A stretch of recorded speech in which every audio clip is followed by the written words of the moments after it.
Economics के 50 questions, 50 नहीं 25 question है, ऑप्शन एक्सप्लेनेशन के साथ, वो भी मुद्रास्फीति यानी कि इन्फ्लेशन को नियंत्रित करने के लिए सरकार कौन सा उपाय अपनाती है, प्रत्यक्ष करों में वृद्धि करती है, यही इसका जवाब है। तो इसके बारे में और भी जानते हैं हम कि प्रत्यक्ष करों में वृद्धि के कारण क्या होता है। टैक्स बढ़ाने से लोगों की खर्च करने की क्षमता कम हो जाती है। क्या होता है, टैक्स बढ़ाने से लोगों की खर्च करने की क्षमता कम हो जाती है, जिससे मांग घटती है और मुद्रास्फीति नियंत्रित होती है, यानी कि इन्फ्लेशन नियंत्रित होता है। सब्सिडी में वृद्धि के कारण सब्सिडी बढ़ाने से लोगों की खरीदारी क्षमता बढ़ती है, जिससे मुद्रास्फीति बढ़ सकती है। ब्याज दरों में कटौती क्यों की जाती है, ब्याज दर कम होने से लोग ज़्यादा कर्ज लेते हैं, जिससे बाजार में अधिक धन आता है और मुद्रास्फीति बढ़ सकती है। सरकारी व्यय में वृद्धि, सरकारी खर्च बढ़ने से बाजार में अधिक पैसे आता है, जिससे मुद्रास्फीति बढ़ सकता है। क्वेश्चन नंबर 2, भारत में योजना आयोग यानी कि प्लानिंग कमीशन की जगह किस संस्था ने ली है, नीति आयोग ने ली है। अब देखिए यहाँ पर मैं दे रहा हूँ आपको, ये आप जरूर पढ़ लीजिएगा। भारतीय रिजर्व बैंक आरबीआई की स्थापना कब हुई थी, 1935 में आरबीआई की स्थापना हुई थी। 1947 में यह भारत की स्वतंत्रता का वर्ष है, लेकिन आरबीआई पहले से ही अस्तित्व में था। देख लीजिए, ये सीधा यहाँ पर ऐसा लिखा हुआ है, तो आप इसे क्या कर सकते हो, 1947 ऑप्शन में दिया है, तो इसे आप एलिमिनेट कर सकते हो। 1950 यह भारत में योजनाबद्ध विकास का प्रारंभिक वर्ष था। 1969 इस वर्ष भारत में बैंक का राष्ट्रीयकरण हुआ था। और 1935, अगर मैं करेक्ट डेट बताऊँ तो 1935 में 1 अप्रैल 1935 में आरबीआई की स्थापना हुई थी। 1 अप्रैल 1935 में। भारत में कौन सा कर प्रणाली लागू है, प्रगतिशील कर प्रणाली भारत में लागू है। प्रगतिशील, देखिए प्रत्यक्ष कर प्रणाली क्या होती है, इसमें आयकर और कॉरपोरेट कर आते हैं, लेकिन यह पूर्ण रूप से लागू नहीं होते। अप्रत्यक्ष कर प्रणाली, इसमें जीएसटी उत्पाद शुल्क आते हैं, लेकिन यह भी सभी पर समान रूप से लागू नहीं होता। प्रगतिशील कर प्रणाली क्या होती है, इसमें अधिक आय होने पर अधिक कर लगाए जाते हैं, इसलिए यह भारत में लागू है। अनुपातिक कर प्रणाली क्या होती है, इसमें हर व्यक्ति एक ही दर के कर लगाता है, जो भारत में नहीं है। आगे चलते देखिए 5वां क्वेश्चन है, करीबन 25 क्वेश्चन है मेरे हिसाब से, तो अभी 10 क्वेश्चन बचे हुए हैं। मांग और आपूर्ति, डिमांड एंड सप्लाई का नियम किससे संबंधित है, उत्पादन, मुद्रास्फीति, मूल्य निर्धारण, आय वितरण। मूल्य निर्धारण से, ऑप्शन नंबर सी।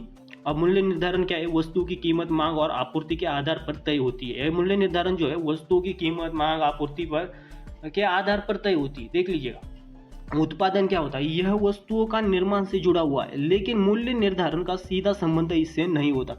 देखिए मुद्रा नीति की बात की जाए तो यह केंद्रीय बैंक द्वारा नियंत्रित होती है और मांग आपूर्ति पर सीधा असर नहीं डालती।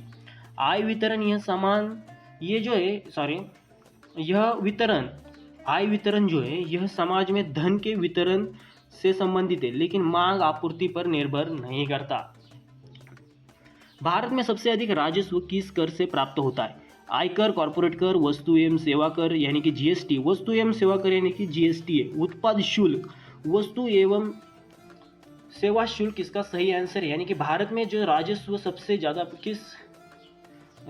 जो है राजस्व कहाँ से इकट्ठा किया जाता है, जीएसटी। ऑफकोर्स हर चीज़ के ऊपर जीएसटी लगी हुई है, काफ़ी तेज जीएसटी लगी हुई है। अब जीएसटी क्या होती है, यह भारत का सबसे बड़ा अप्रत्यक्ष कर है, जिसे केंद्र और राज्य सरकार दोनों साझा करती है। यह वस्तुओं और सेवा पर लगाया जाता है और इसका योगदान सबसे अधिक होता है। जीएसटी जो है 2017 में लागू हुआ था और यह केंद्र और राज्य दोनों सरकारों के लिए राजस्व का सबसे बड़ा स्रोत है। ऑप्शन एक्सप्लेनेशन में बाकी ऑप्शंस के बारे में आपको दिया हुआ है, बट आयकर की बात मैं अभी बता ही देता हूँ। आयकर के बारे में अगर बताना चाहूँगा तो ये एक प्रत्यक्ष कर है, यानी कि डायरेक्ट टैक्स है, जो केवल उन व्यक्तियों के लिए लिया जाता है, उन व्यक्तियों से लिया जाता है जिनकी आय एक निश्चित सीमा से अधिक होती है। हालांकि सरकार को इससे अच्छी आय होती है, लेकिन यह सबसे बड़ा कर नहीं होता। कॉर्पोरेट कर जो है यह कंपनियों द्वारा अपनी कमाई पर दिया जाने वाला कर है, लेकिन यह सरकार के कुल राजस्व से सबसे अधिक योगदान नहीं करता। आगे चलते हैं, किस अर्थशास्त्री ने अदृश्य हाथ यानी कि इनविजिबल हैंड का सिद्धांत दिया था। अब ये एडम स्मिथ है, एडम स्मिथ नहीं अर्थशास्त्री, एडम स्मिथ एक ऐसे अर्थशास्त्री थे जिन्होंने अदृश्य हाथ यानी कि इनविजिबल हैंड का सिद्धांत दिया था। आगे चलते हैं, कार्ल मार्क्स की बात करते हैं। उन्होंने सामान्यवाद यानी कि कम्युनिज्म्स और पूंजीवाद यानी कि कैपिटलिज्म्स की आलोचना करते हुए समाजवादी अर्थ व्यवस्था का समर्थन किया था। एडम स्मिथ के बारे में हमने देखा कि उन्होंने एक किताब लिखी है द वेल्थ ऑफ नेशंस। 1976 में अदृश्य हाथ इनविजिबल हैंड्स का सिद्धांत दिया। इसके जिसके अनुसार यदि लोग अपने स्वार्थ के लिए काम करते हैं तो बाजार स्वतः ही संतुलित हो जाता है। जॉन मेनार्ड कीन्स उन्होंने कीनेसियन इकोनॉमिक्स का सिद्धांत दिया है, जिसमें सरकार को मंदी के दौरान बाजार में हस्तक्षेप करने की सलाह दी जाती है। अल्फ्रेड मांसर उन्होंने सूक्ष्म अर्थशास्त्र यानी कि माइक्रो इकोनॉमिक्स की नींव रखी है। माइक्रो इकोनॉमिक्स की न्यू अल्फ्रेड मार्शल ने लिखी है। ये क्वेश्चन सबसे इंपॉर्टेंट हो सकता है। मांग की आपूर्ति का सिद्धांत है। अब एडम स्मिथ के बारे में अगर मैं और बताना चाहूँगा तो इनविजिबल हैंड का उन्होंने सिद्धांत दिया है आर्थिक स्वार्थ के लिए, ये हमने बताया वैसे भी पहले ही। भारत में किस वर्ष एलपीजी यानी कि लाइबरलाइजेशन, प्राइवेटाइजेशन, ग्लोबलाइजेशन की नीतियाँ लागू की गई थी? 1991 में लागू की गई थी। अब 1991 में आर्थिक सुधारों एलपीजी रिफॉर्म्स ने भारत को वैश्विक अर्थव्यवस्था से जोड़ा और निजी क्षेत्र की भागीदारी को बढ़ावा दिया। 1985 की बात की जाए तो 1985 में इस समय भारत में राजीव गांधी की सरकार थी, लेकिन आर्थिक सुधार नहीं किए गए थे। ओके, 1991 में इस वर्ष नरसिम्हा राव की सरकार थी। वित्त मंत्री मनमोहन सिंह ने भारत में आर्थिक उदारीकरण के लिए एलपीजी रिफॉर्म लागू किया, जिससे निजीकरण, उदारीकरण और वैश्वीकरण की प्रक्रिया शुरू हुई थी 1991 में। एक क्वेश्चन का आंसर भी है। 2000 में यह आईटी क्षेत्र के लिए विकास और तकनीकी सुधारों का दौर था, लेकिन एलपीजी सुधार पहले ही हो चुका था। 2014 इस वर्ष नरेंद्र मोदी की सरकार आई थी, लेकिन इस दौरान कई आर्थिक नीतियाँ आई, कई योजनाएं आई। उन योजनाओं के बारे में आप जरूर जान लीजिएगा, एक बार उसे जरूर देख लीजिएगा। क्वेश्चन नंबर 9, कौन सा कर राज्य सरकार द्वारा नहीं लगाया जाता? संपत्ति कर, मनोरंजन कर, सीमा शुल्क यानी कि कस्टम ड्यूटी, स्टाम्प शुल्क।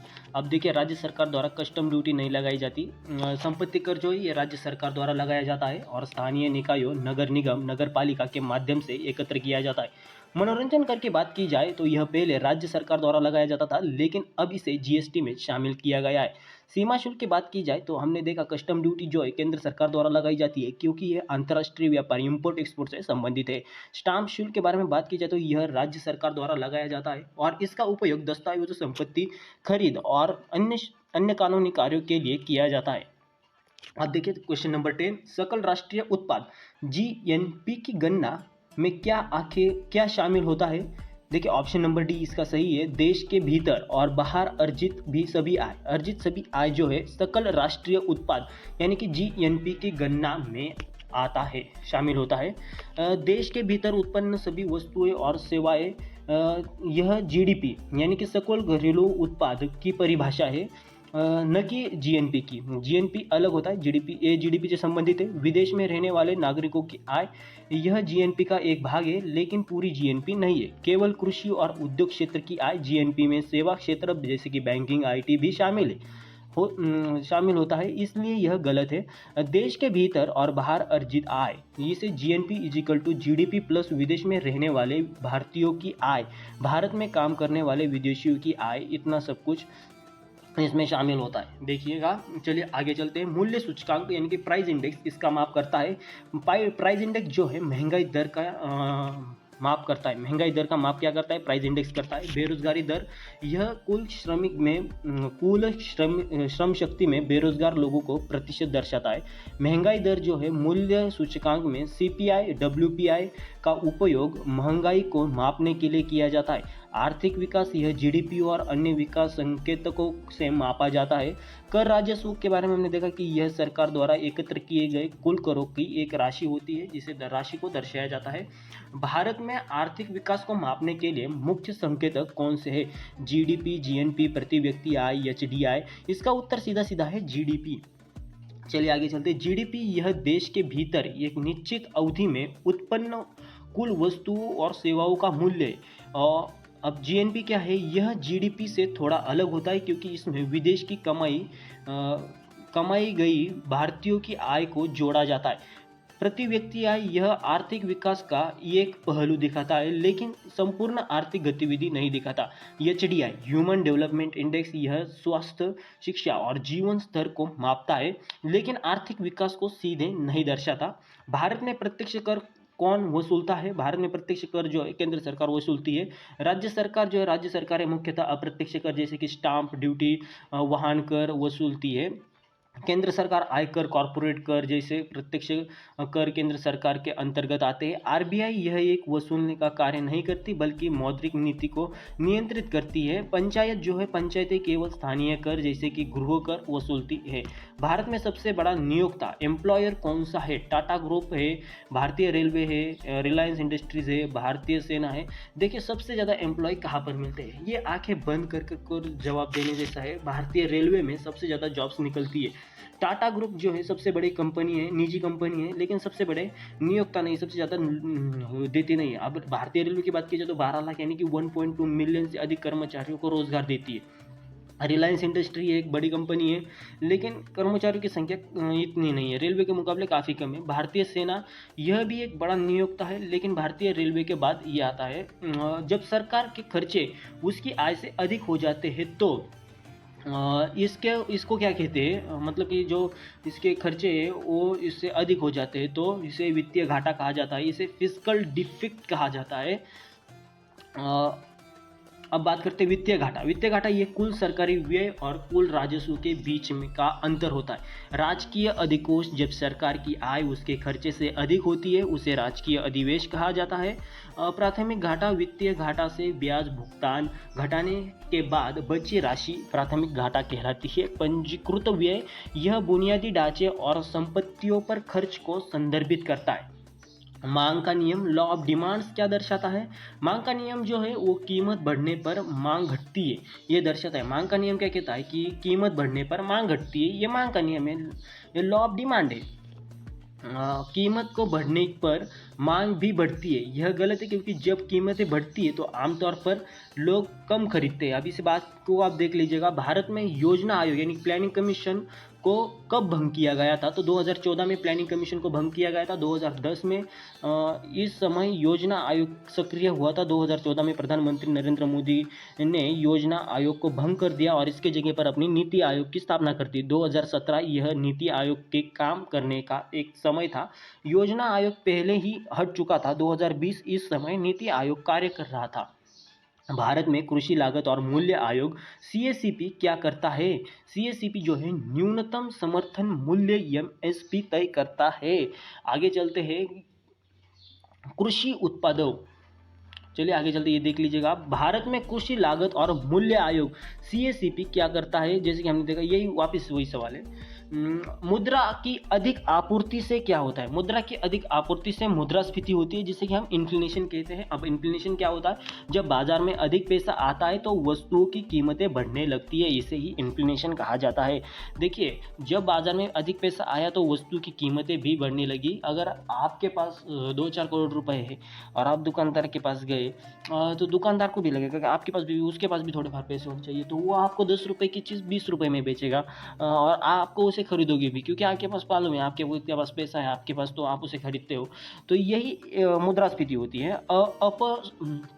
अपस्फीति, अपस्फीति यानी कि डिफ्लेशन क्या होता है? यह स्थिति तब होती है जब मुद्रा की आपूर्ति बहुत कम हो जाती है और कीमतें गिरने लगती है, तो इसे डिफ्लेशन कहा जाता है। बेरोजगारी, मुद्रा की अधिक आपूर्ति का बेरोजगारी से सीधा संबंध नहीं होता। मंदी, मंदी यानी कि रिसेशन, रिसेशन मंदी तब आती है जब आर्थिक गतिविधियां धीमी हो जाती है। 20वां क्वेश्चन है अपना, लगभग 5 क्वेश्चन बचे, 6 क्वेश्चन बचे, इसे पकड़कर। भारत में पहली औद्योगिक नीति कब लागू की गई थी? 1948 में लागू की गई थी। 1948 में लागू की गई थी पहली भारतीय औद्योगिक नीति। 1991 में यह पंचवर्षीय योजना की शुरुआत का वर्ष है। 1991, 1965 जो है इस समय कोई नीति नहीं आई बनी थी। 1991 में ये नई आर्थिक नीति लाइबरलाइजेशन, प्राइवेटाइजेशन, ग्लोबलाइजेशन यानी कि एलपीजी का समय था। 1991 मुद्रा का सबसे महत्वपूर्ण कार्य क्या है? मुद्रा का सबसे महत्वपूर्ण कार्य है वस्तु का विनिमय, धन का भंडारण, मापन की इकाई। उपरोक्त तो सभी यानी कि चारों को, तीनों के तीनों ऑप्शन बिल्कुल सही है।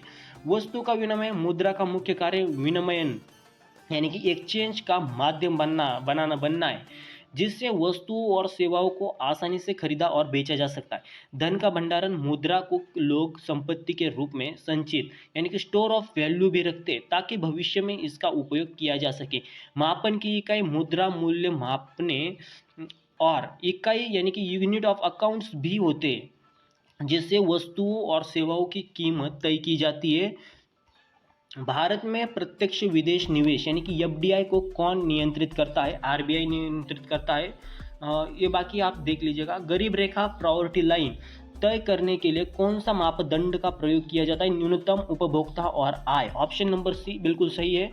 बैंक रेट क्या होता है? बैंक रेट जो है ऑप्शन नंबर सी, वह दर जिस पर आरबीआई बैंकों को ऋण देता है। बाकी आप देख लीजिएगा। मुद्रा अवमूल्यन करेंसी डिवैल्यूएशन का क्या प्रभाव होता है? निर्यात सस्ता हो जाता है। निर्यात सस्ता हो जाता है, ऑप्शन नंबर ए। अब ये यहाँ पर हम रुकते हैं। देखिए यहाँ पर मैंने दिया हुआ, आप हमें फॉलो कर लीजिए इंस्टाग्राम, थ्रेड और टेलीग्राम के ऊपर। टेलीग्राम के ऊपर आपको सारे पीडीएफ्स अवेलेबल हो जाती है। थ्रेड के ऊपर डेली कोई ना कोई नए क्विजेस आते रहते हैं, और इंस्टाग्राम के ऊपर अगर आप जुड़ते हो तो अपने प्रॉब्लम्स हमारे साथ शेयर कर सकते हो। तो इसलिए ये 3 प्लेटफॉर्म है, इनके साथ आप जुड़ जाइए। यूट्यूब के ऊपर अभी तक आपने सब्सक्राइब नहीं किया, सब्सक्राइब कीजिए। वीडियो अच्छा लगा हो तो लाइक कर लीजिए, और अभी तक आप हमारे साथ रुके हो तो धन्यवाद।